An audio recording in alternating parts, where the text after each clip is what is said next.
Donald Trump absolutely hates China.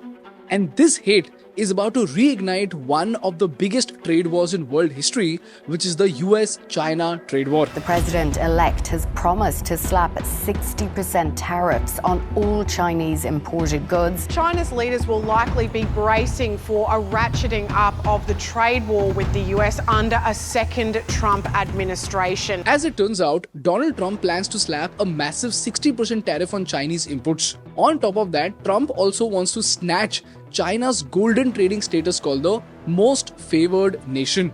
And here's where there is a big opportunity for India.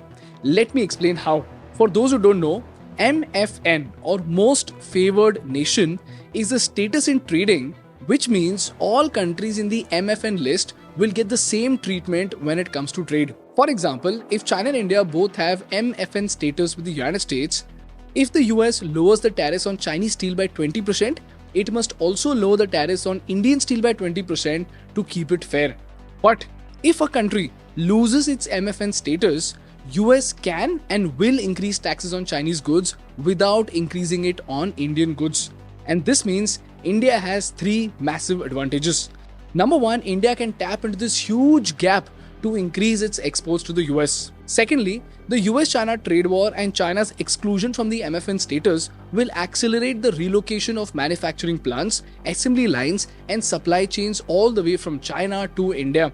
And this will help us create jobs in India. And lastly, India will be able to leverage this newfound status to forge deeper economic and diplomatic ties with the Western powers. So, our influence in the world trade will increase.